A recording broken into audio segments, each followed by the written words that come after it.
Nós estamos iniciando a nossa academia bíblica e eu gostaria de orar antes de iniciarmos. Senhor, nós agradecemos porque o Senhor nos trouxe até aqui. Obrigado, Pai, pela Tua palavra, porque ela é operante em nossos corações. E eu rogo para que nessa noite seja uma noite onde que aquilo que for estudado aqui tenha serventia para a propagação do Seu Evangelho, para a propagação do Reino e para a Tua glória. Em nome de Jesus. Amém. Irmãos, hoje nós falaremos sobre apologética como um instrumento de evangelização, tá? Nós temos tratado sobre os mandatos, né? Vocês se recordam que nós já falamos sobre o mandato social, e essa aula, né, ela terá a intenção de fazer com que tenhamos uma perspectiva relacionada à sociedade com olhares evangelísticos, tá? Então, antes de começar, nós temos já apresentado algum material relacionado à cosmovisão, foram divididos em alguns vídeos. Esses vídeos eles são bem curtos, são bem introdutórios. Alguns irmãos têm tido contato com ele e têm testemunhado como tem sido prático, fácil de lidar, né? Hoje nós vamos falar sobre essa palavra que ela é bem conhecida, mas eu gostaria que você levantasse a mão aí se você já ouviu falar a palavra apologética. Já ouviu falar? Tá ok. Bastante pessoas conhecem. Isso é ótimo. E esse material aqui, ele foi construído a partir de alguns trabalhos que eu tive que fazer na faculdade, mas também alguns livros que eu li. Então, nada que está aqui foi tirado da minha cabeça, tá? Todos eles são frutos, todos os ensinamentos aqui são frutos de pesquisa. Eu dividi o conteúdo em duas partes. A primeira parte, o Sidney vai colocar aqui, vai falar o que é a apologética. Em sequência, eu vou tratar sobre uma breve história da apologética ao longo dos séculos, tá? Depois, a declaração bíblica de sua importância, os principais métodos de apologética e recomendações de livros introdutórios, com a mesma intenção de fazer com aquilo lá que já tenho feito, né, que é o cave mais fundo, você seguir pesquisando, porque, como eu disse, é bem introdutório, é um material que dificilmente você vai encontrar numa faculdade, porque as faculdades hoje, geralmente, quando tem a aprovação do MEC, elas não estão se importando muito com a apologética. A apologética tem sido meio que esquecida. Tem sido esquecida porque ela tem uma visão sectária de mundo, né, de vista, tem uma visão, como eles gostam de chamar, fundamentalista, uma perspectiva restritiva ao cristianismo, e isso na faculdade não é muito bem visto, né? Eles querem algo que abrace todas as religiões, e isso é um pouco difícil da gente fazer. O conteúdo da parte 2, aí nós vamos ter uma paradinha para você tomar um café, né, uns 10 minutinhos mais ou menos, só para você beber uma água e ir ao banheiro. E nós vamos tratar na segunda parte a racionalidade da fé, tá? Possibilidades e dificuldades na apologética, estratégias apologéticas na pós-modernidade, considerações finais e, por último, eu vou abrir para perguntas, tá? Então, se você tiver alguma pergunta, alguma dúvida, eu gostaria que você anotasse, né? Para o final, nós vamos encerrar aqui a gravação e vamos aqui tirar algumas dúvidas, porque essa aula vai ficar gravada, vai para a internet depois. Então, se tiver alguma dúvida, algo relacionado que foi tratado aqui, eu gostaria que você anotasse para fazer a pergunta depois, tá? Outra coisa, como eu disse, é bem introdutório. Então, eu não tenho a intenção de explorar conceitos muito profundos, relacionados, sei lá, fala sobre o problema do mal, vamos discutir sobre o problema do mal. Era necessário uma aula só para a gente tratar sobre o problema do mal. Fala sobre, sei lá, o argumento cosmológico, vamos dissecar esse... Não tem como, temos tempo, né?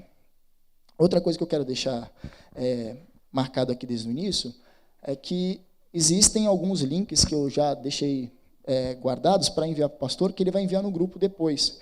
Então, são 3 links. Primeiro, as recomendações de livros que estão aqui, vão ter todos os links lá, caso você queira fazer a aquisição depois no site da Amazon. Tá? Não vou ganhar nada com isso, tá? Vai ter recomendação, te facilita. Outra coisa, eu vou ter 4 artigos, caso você queira se aprofundar. Está dentro do cave mais fundo, né? A ferramenta que eu já argumentei aqui. E, por último, 4 vídeos. 4 vídeos, mas não são vídeos longos, são vídeos que contêm uma ilustração, né? Ilustrações bem fáceis de serem assimiladas, de alguns termos que podem ser utilizados aqui, e você fique com dúvidas, mas eu espero que você não saia com nenhum tipo de dúvida daqui, tá? Vou tentar ser bem didático, embora não pareça, mas eu sou bastante tímido, então vou tentar ser bem didático, bem direto, bem objetivo. Tá? A primeira pergunta é: o que é apologética? Deixa eu beber um pouquinho de água. A palavra apologética, ela deriva de um substantivo grego, né? Apologia. Tem um livro muito antigo, que foi escrito até por Platão, que se chama Apologia de Sócrates, né? É a defesa de Sócrates diante do tribunal ali, quando, após ele ser julgado, ele acaba tendo que se matar, tirar sua própria vida. E essa palavra apologia, ela significa defesa, tá? Ela chega até nós através de um adjetivo latino, que é apologético. Então, se alguém te perguntar, o que é apologética? Bom, apologética, a raiz da palavra é defesa. Defesa de algo. O próximo slide é um pouco mais detalhista já.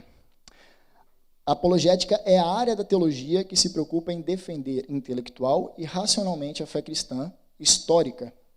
Então, ela tem uma preocupação apologética, né? Defender a fé cristã histórica. Por que você fala histórica? Porque, como eu disse aqui no começo, os liberais eles não têm tanta preocupação em defender a fé cristã, né? Para eles, se eles abraçarem quanto mais possível tendências de ideais, melhor, né? Mas os apologistas, geralmente os apologistas, eles são mais interessados em manter os fundamentos tradicionais da fé cristã. Então, eles defendem a fé cristã a partir desse ponto de vista. E ela tem um objetivo, né? Na verdade, 3 objetivos aqui: explicar a fé cristã para não cristãos, reagir à compreensão equivocada e às ideias deturpadas a respeito da fé cristã, e, por último, comunicar à nossa cultura a verdade do Evangelho. Então, 3 verbos aqui para você guardar. Qual o objetivo? Explicar, reagir e comunicar. Isso que se resume, basicamente, a apologética. O próximo slide, eu vou falar uma breve história da apologética, né? Quando você abre sua Bíblia, você vai ver vários casos da defesa da fé, desde o Antigo Testamento. Você vai ver, e de várias maneiras também. Talvez você veja Daniel defendendo a fé, Sadraque, Mesaque e Abednego. Você verá Elias defendendo a fé. No Novo Testamento você vai ver Estevão, ali no capítulo 6, 7 de Atos dos Apóstolos. Você vai ver Paulo, o apóstolo, defendendo várias vezes a fé cristã. Então, na narrativa bíblica, nós vemos vários casos, tá? Mas na escrita dos livros inspirados, né, na escrita da palavra de Deus, também nós temos casos de apologética. A forma como ela é escrita, né? Vamos colocar, por exemplo, os evangelhos. Os evangelhos eles foram escritos por volta de 30 anos após a ascensão de Cristo. Então, nós vemos uma outra geração. Você vê, por exemplo, Mateus. Como Mateus foi escrito? Mateus ele foi escrito para os judeus. Você observa várias vezes Mateus, ao escrever ali o relato das boas novas, segundo a sua perspectiva, falando, e aconteceu isso para que a profecia se cumprisse, que a escritura se cumprisse. Então ele está falando para um público judeu, que conheciam as profecias veterotestamentárias, né? as do Antigo Testamento. O tempo todo você vê ele fazendo essa assemelhação.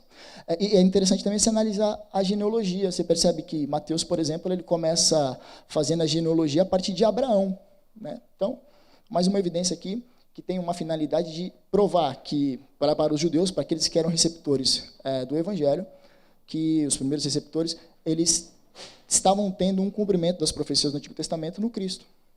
Mas você vai ver, por exemplo, Marcos. O Evangelho de Marcos foi o primeiro evangelho a ser escrito.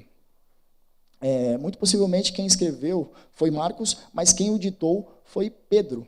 Marcos, como acompanhava Pedro, muito possivelmente faz a escrita. E você vê que Pedro, se você analisar a história, Pedro ele estava tendo como um campo evangelístico a cidade de Roma. Então você vê muitas vezes a forma pragmática de Marcos escrever. E isso é evidenciado através dos sinais. Você percebe que o Evangelho segundo Marcos tem muito mais demonstrações dos milagres, né? Isso para um público romano que era pragmático é muito interessante, para eles verem a comprovação do poder, né? Enfatiza muito o poder, a ação do Espírito ali, nos sinais miraculosos através de Jesus. Outra perspectiva que você pode analisar é o Evangelho segundo Lucas. Lucas escreve tanto o Evangelho segundo ele mesmo e Atos dos Apóstolos para os gregos, né? Na verdade, para Teófilo. Perceba na genealogia de Lucas que ele começa a partir de Abraão, né? Porque o grego talvez não tivesse compreensão total de quem fosse Abraão. Abraão não, Adão. Né? Ele começa a partir de Adão. Possivelmente ele não tinha compreensão quem eram os patriarcas. Então ele começa desde Adão, para mostrar que era o primeiro homem, assim, a explicação, segundo o judaísmo, para o grego ler e entender. Falar, entendi, agora deu para... Né? E você vê que tem um caráter muito mais detalhista, Lucas. Ele analisa numa perspectiva histórica, ele coleta informações dos contemporâneos que estavam ali na época de Cristo, quando ele transita ali na Palestina, e recolhe informações que vão sendo unidas até formar o Evangelho segundo Lucas. Bom, tudo isso eu falei para mostrar que a apologética ela estava sendo demonstrada através da defesa, mostrando os cumprimentos do Antigo Testamento, analisando o contexto. Para o grego tem uma forma de escrever, para o judeu outra forma de escrever, para o romano outra forma de escrever. Mas nós vemos também nas cartas paulinas. Por exemplo, você deve se recordar na carta aos Colossenses. A carta aos Colossenses tem um caráter, Paulo fazendo uma defesa do Evangelho contra o pregnosticismo, né, a heresia de Colossos que estava ocorrendo ali. Então, ele está fazendo uma defesa. Nós vemos no Novo Testamento todo a defesa contra os falsos ensinos, os falsos profetas. Então, é repleto de apologética. Tá ok? Só que segue, no período pós-apostólico, a questão agora é outra. No período apostólico, a partir do século II, né, os apóstolos já estavam mortos, e aí a igreja segue com a tradição de defesa da fé. Um nome que fica muito evidenciado no segundo século é Justino Mártir.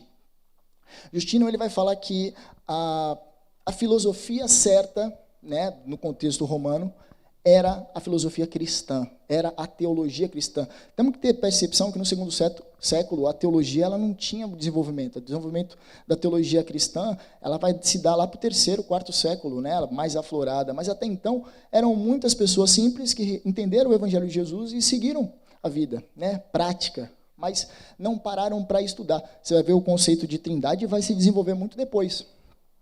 Então Justino Mártir ele vai ali em Roma ali fundar a escola de filosofia cristã. Depois ele é martirizado, o nome dele até diz, né, Justino Mártir. Mas ele também vai fazer a defesa das práticas morais cristãs.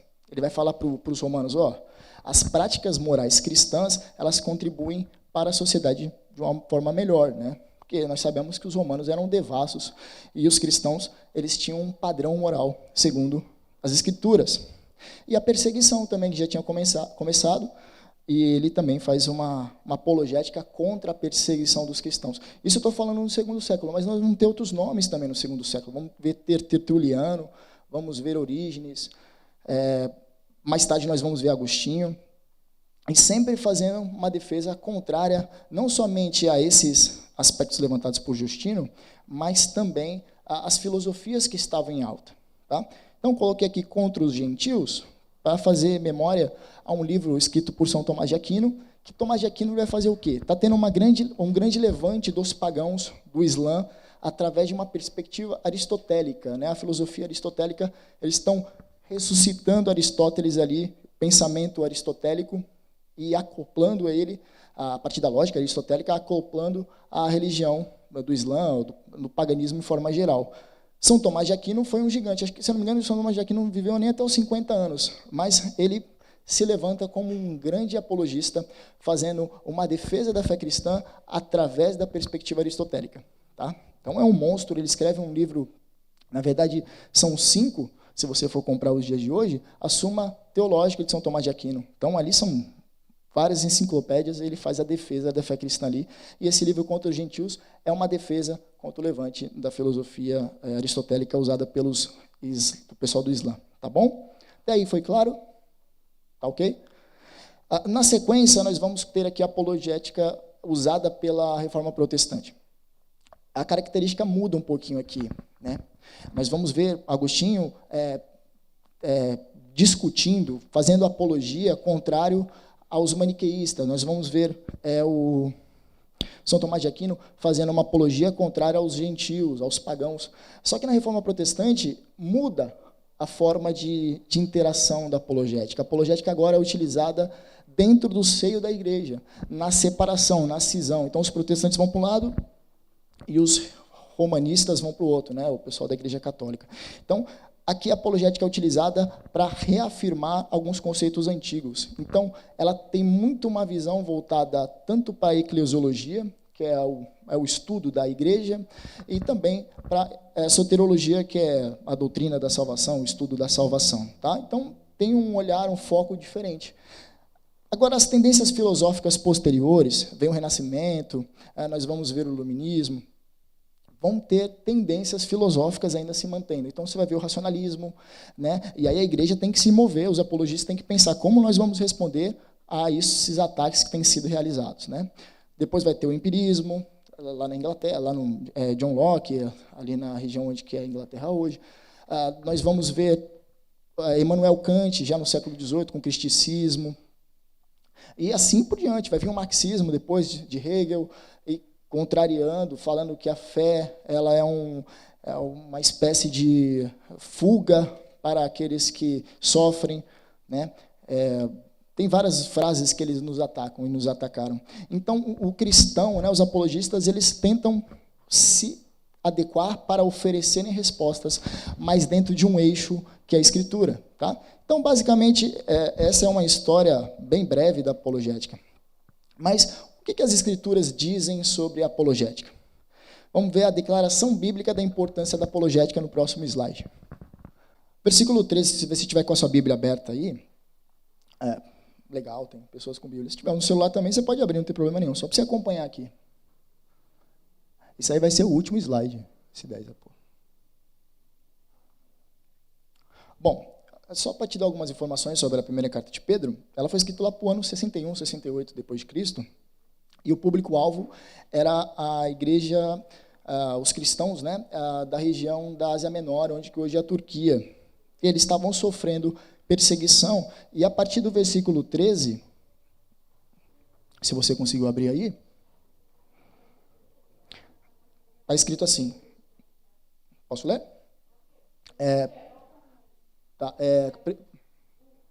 Isso. 13, isso.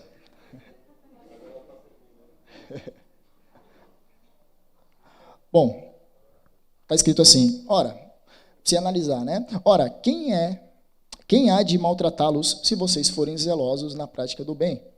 Versículo 14. Mas mesmo que venham sofrer por causa da justiça, vocês são bem-aventurados. Não tenham medo das ameaças, nem fiquem angustiados. O próximo versículo 15, não sei se vai ter aí. Tem, maravilha. Esse versículo é o versículo-chave para a gente analisar. Então, nós estamos vendo aqui no versículo 13 e 14 que os cristãos estão sendo perseguidos na região da Ásia Menor, né?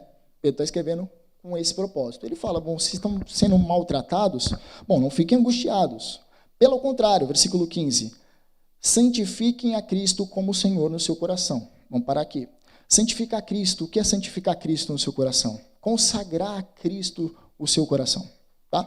Você se recorda que coração tem a ideia de o centro existencial do homem. Né? Então, a ideia é colocar Cristo no trono do seu coração, para que ele dirija as suas ideias, a forma de você agir. Você se recorda nas aulas de cosmovisão que eu falei que o coração é algo pré-teórico, né? Analisando num ponto de vista, como eu utilizei várias vezes, de um iceberg, é como se aquilo que fica fora da água, né? O iceberg que fica exposto na superfície d'água, são as nossas ações, tá? Aquilo que fica ali no meio são as questões teóricas, os nossos pensamentos, as nossas ideias, e lá no final, lá na ponta, mais submerso possível, é o nosso coração. É aquilo que fica de mais profundo, ninguém vê.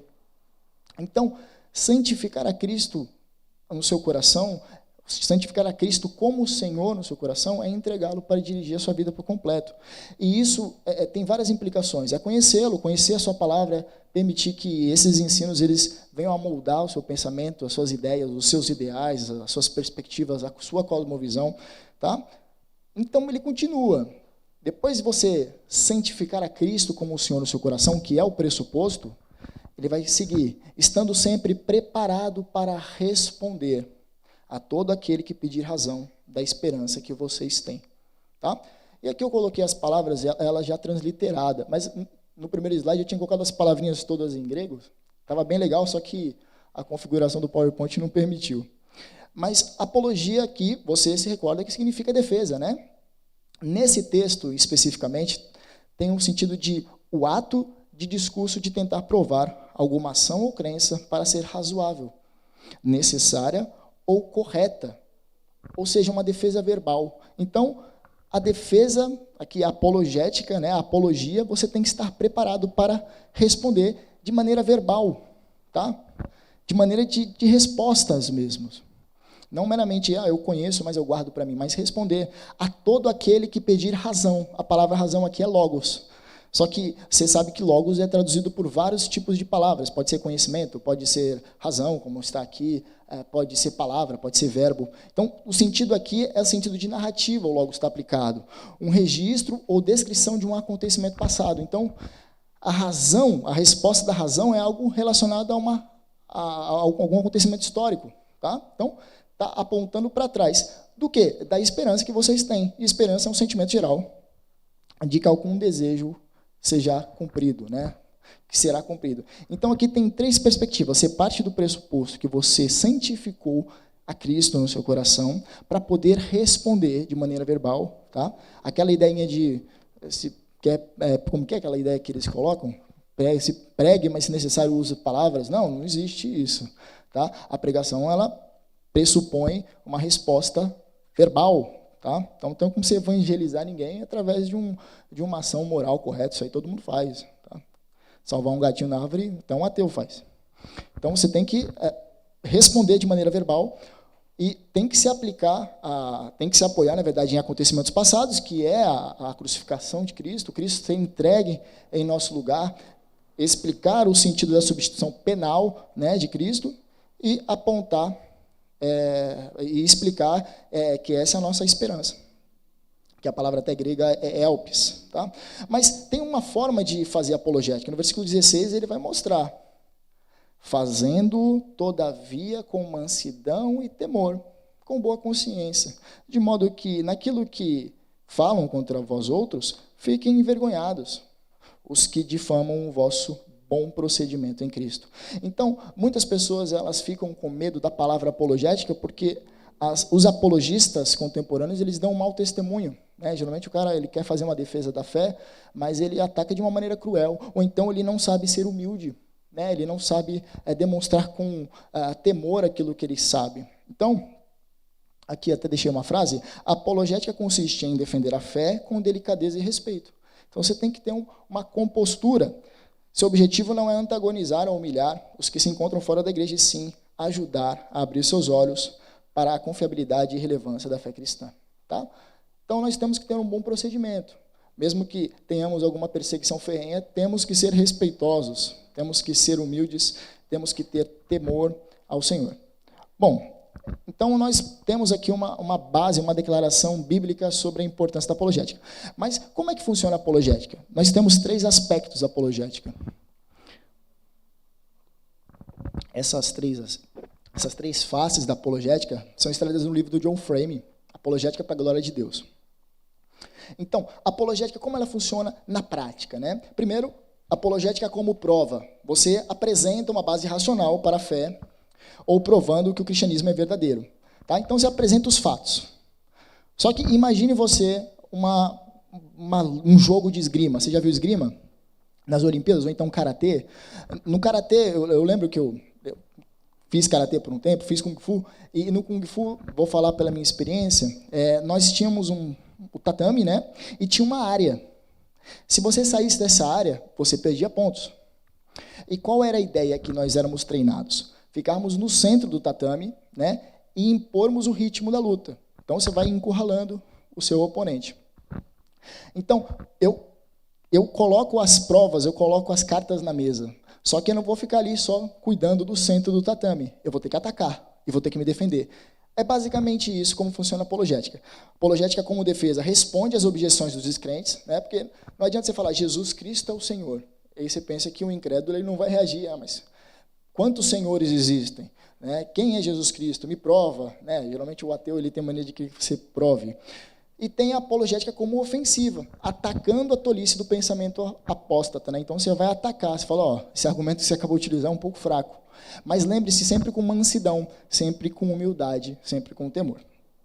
Então, vamos falar um pouquinho sobre apologética e evangelização, que é o eixo aqui do tema. Né? O que significa evangelho? Né? Nós sabemos, boas novas. Mas como entender de maneira mais profunda o termo, o sentido? A palavra literalmente significa boas novas. No hebraico ela significa proclamação das boas novas. Mas a ideia do grego, quando você fala evangelho, o grego koiné, o grego que a Bíblia foi escrita, é a ideia de boas novas de campo de batalha. Por quê? Você deve ter assistido alguns filmes já que você deve se lembrar que geralmente quando ocorriam as batalhas, as guerras no passado, não tinha bomba atômica que saía destruindo tudo, e nem tinha conflito do Hamas contra Israel só com mísseis aéreos. Né? Eles pegavam as suas espadas, as suas lanças e iam para a guerra mesmo. E cada exército se ocupava em uma região. Um ficava de um lado, o outro do outro, e tinha um meio que era o centro, né, a fronte de batalha. É ali que ocorria, de fato, as batalhas épicas aí da história. O que significa boas novas do campo de batalha? Imagine que nós estamos indo para uma batalha, todos nós aqui. E estamos todos armados aqui, e uma galera já foi na nossa frente, tá? O pessoal já foi lá na frente para degladiar. Nós estamos indo, todos armados e morrendo de medo, porque a gente não sabe como vai acontecer. Na verdade, alguns estão mais corajosos, mais confiantes. Só que, de repente, volta um mensageiro de cavalo. Ele que estava observando, ele sempre, as batalhas sempre tinham um observador, um mensageiro, para falar como é que estavam as condições lá na frente da batalha, para avisar os exércitos. Bom, caso perdemos lá, vamos abandonar, vamos embora, não vai adiantar, não tem como a gente continuar lutando, vamos poupar nossas vidas. Só que esse mensageiro, ele foi, e ao chegar lá na frente, ele viu que nós vencemos. Então ele retorna, trazendo as boas novas. Isso que são as boas novas. Nós estamos indo, tentando sermos salvos na nossa própria força. Só que volta um mensageiro lá dizendo, opa, alguém já venceu, Jesus venceu. Não precisamos ir até lá, ele já fez em nosso lugar. Tá? Então, evangelho, a palavra para você melhor assim entender é isso, boas novas do campo de batalha. Tá? Para você gravar bem e utilizar até depois numa evangelização. Mas o que é evangelização? Né? Evangelização é a proclamação da salvação em Cristo aos que não creem nele, chamando-os ao arrependimento e à conversão. Só um parênteses que eu não coloquei aqui. O que vem primeiro, arrependimento ou fé? Arrependimento. Elas são idênticas no sentido na ordem cronológica. Elas não ocorrem primeiro a fé, primeiro o arrependimento, elas ocorrem de uma maneira única. Né? Não existe separação. Isso aqui é um grande conflito, porque eu lembro quando eu li isso aí pela primeira vez na faculdade, eu fiquei, caramba, não é a fé. Sabe aquela criança? Esses dias eu perguntei para o meu sobrinho o que vem primeiro, o ovo ou a galinha, e ele ficava, o ovo. Eu falei, mas quem botou o ovo? A galinha. E a galinha nasceu de onde? Aí ele ficava naquela ali. É basicamente isso. Eu falei, mas a fé vem primeiro. Mas como você não arrepender se eu não creio? Né? Então você fica nesse conflito. A ordem, elas são simultâneas, elas se complementam, arrependimento e fé. Então, geralmente, você vê uma pessoa que fala crê no Evangelho de Jesus, mas não houve arrependimento. A fé não existiu. Outras pessoas se arrependeram, mas não creram. Eu me arrependo, só que ela fica carregando aquele remorso, ela não entendeu, ela não creu, de fato, na mensagem. Então, está tendo uma divergência aqui. Elas ocorrem simultaneamente. Voltando aqui, chamando o arrependimento e a conversão, anunciando-lhes o perdão dos pecados e convidando-os a se tornar membros vivos da comunidade terrena de Cristo para uma vida de serviço a outras pessoas no poder do Espírito Santo. Bom, então nós entendemos o que é apologética, nós entendemos o que é evangelização, mas por que você não fala que apologética é um evangelismo? Né? Porque a palavra evangelismo tem um afixo aqui, né, a terminologia, o finalzinho aqui, o ismo, denota sistema. Né? Mas a apologética ela não é um sistema. Ela complementa, e nós vamos ver aqui mais para frente, a evangelização. Então, vamos entender como ela se complementa. O objetivo da apologética é estabelecer a plausibilidade da salvação em Cristo. E aqui eu coloquei 3 ilustrações. A apologética faz o quê? A apologética chega para a pessoa e diz, existe uma porta do outro lado para outro mundo. Existe uma porta. Aí a pessoa fala, puxa, nunca havia pensado que havia uma porta. E essa pessoa, se a apologética não tivesse chegado lá e avisado que havia uma porta, ela nunca abriria aquela porta. E o que a evangelização faz? A evangelização fala, venha e abra a porta. Outro exemplo, a apologética é você dizer que existe pão e o pão é saboroso. A evangelização faz o quê? Entrega o pão. Tem outro, o convite de uma festa. Imagine uma festa muito bonita, só que o terreno está todo sujo da festa, do salão. E aí você faz o convite, né? Fala, eu queria te convidar para uma festa, só que alguém precisa limpar para que haja a festa de fato, né? Quem vai fazer essa limpeza? A apologética. Ela vai remover aquilo que vai impedir o convite. Então, elas se complementam. Olha aqui a frase que o Alistair McGrath diz. A apologética não é evangelização e é incompleta sem ela. Então, é necessário fazermos a limpeza aí das questões que turbam, que vão deixar nebulosa a visão da pessoa, né? Está deixando turva. Contudo, a apologética tem um papel importante e específico a desempenhar na interação da comunidade cristã com o mundo, além de estimular e desenvolver a fé dos crentes em Cristo. Então, tem essa necessidade de fazer essa ponte. Tá? Quais principais métodos de apologética? O próximo slide. Isso. Eu separei cinco métodos para você falar, como é que utiliza isso aqui na prática, né? O método clássico é o que era utilizado nos primeiros séculos. Nos primeiros séculos, qual era a ideia? Bom, todos aqui são teístas, todos creem em Deus. Agora nós temos que mostrar que o nosso Deus é o verdadeiro. Então, era a partir dessa ideia já, né? Todos eram teístas, era mais fácil, né? Fala, agora vamos ter que trabalhar com esse pressuposto. A pessoa já sabe que existe um Deus. Agora, vamos provar que Jesus é o Senhor, tá? Então, ela pressupõe o teísmo como perspectiva correta e busca apontar o cristianismo como a verdade. Então, eu coloquei alguns nomes aqui, caso você queira pesquisar depois, do Geisler, do William Lane Craig e do Roger Charles Sproul, né? Eles três vão trabalhar a apologética de uma maneira mais clássica. Tá? O método evidencial, ou evidencialista, utiliza tanto de argumentos filosóficos como os argumentos históricos para apontar evidências da existência de Deus. Tá? Você vai lembrar de um filme chamado A Defesa de Cristo, que é até baseado em fatos reais. Um jornalista ateu, ele não crê, obviamente, por ser ateu, em Deus, né? Então, ele começa a fazer algumas pesquisas e, por conta própria, ele começa a descobrir, através da história, através de argumentos filosóficos, que existe plausibilidade para crer em Deus. Então, ele se torna cristão. Tá? Então, dois nomes aí, o Josh McDowell, e foi legal lembrar disso aqui, que eu li um livro dele em 2013, né? Eu emprestei, né? Se ele empresta livro, o livro não volta mais. Aí eu emprestei, e era muito legal o livro dele. E o Lee Strobel é esse que escreve Em Defesa de Cristo. O próximo, método caso cumulativo. Tudo está parecendo um pouco bagunçado, mas depois a gente vai fazer uma síntese aqui para você entender melhor. Reúne pistas da existência de Deus e apresenta uma tese, uma hipótese. Tá? Quem faz muito isso é o Alistair McGrath, o C.S. Lewis. O C.S. Lewis ele vai julgando vários argumentos. Deus deixou uma pista aqui. A beleza. O anseio que você tem pela eternidade. Todo homem tem esse senso de divindade. Então, ele vai jogando vários argumentos, e aí é o caso cumulativo. Vai acumulando vários argumentos, e até uma hora o cara fala, puxa, é verdade, tem plausibilidade para me crer. Tá?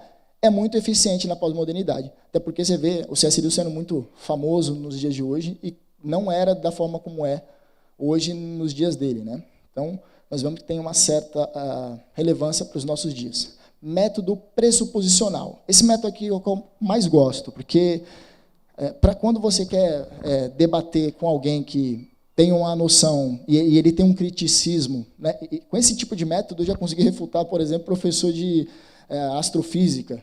Fala, opa, peraí, professor universitário, arrebentar com o professor universitário ateu.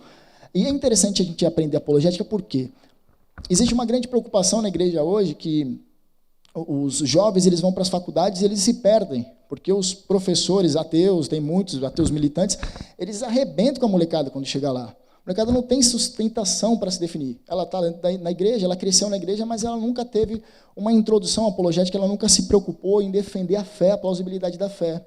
Para ela, a fé é um quartinho escuro dentro de uma casa, né? Mas não clareia toda a casa, né? É um porão, a fé dela, a religião dela é um quartinho sujo.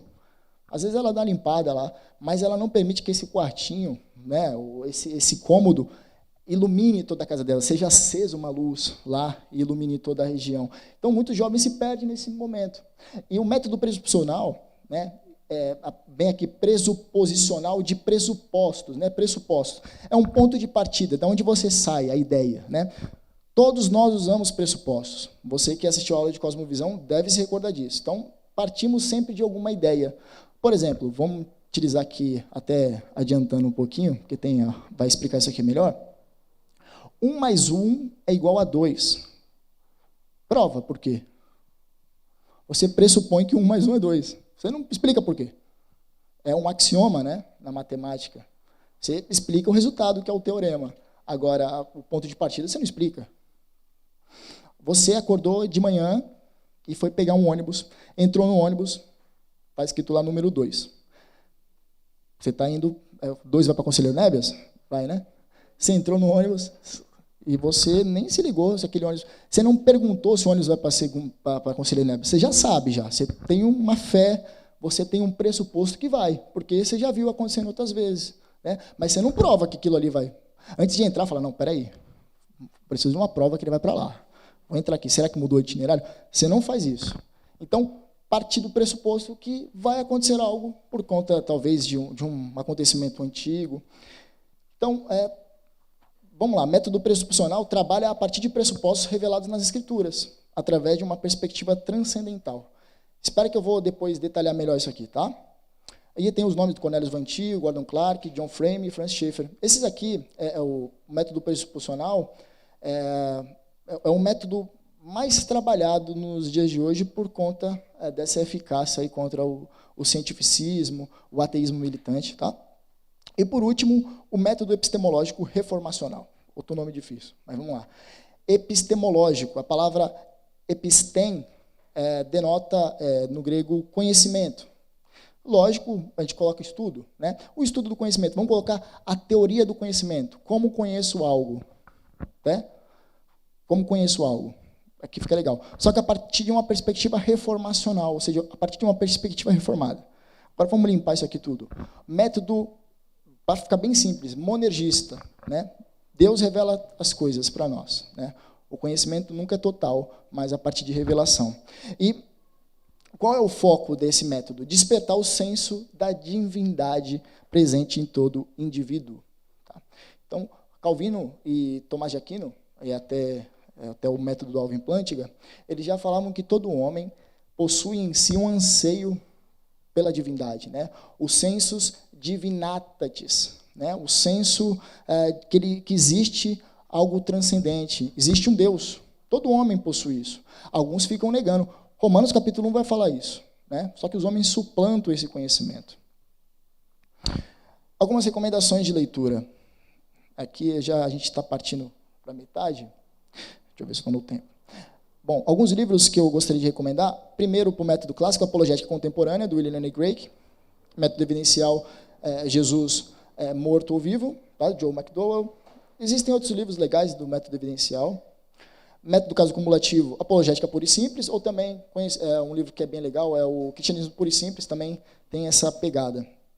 Método pressuposicional, Apologética para a Glória de Deus, do John Frame, e o método epistemológico reformacional, Conhecimento Cristã, do Alvin Plantinga. Esse livro do Alvin Plantinga, ele havia feito um livro um pouco mais denso, né, que é a Crença Cristã Avalizada, só que é muito tenso, né, muito cheio de argumentos filosóficos, e esse homem aqui, Alvin Plantinga, tenho para mim que é o maior filósofo cristão do mundo hoje, porque ele está ali, se não me engano, ele ou está em Oxford, acho que ele está em Oxford, ou na faculdade de Notre Dame, ou ele deu aula na Calvin College.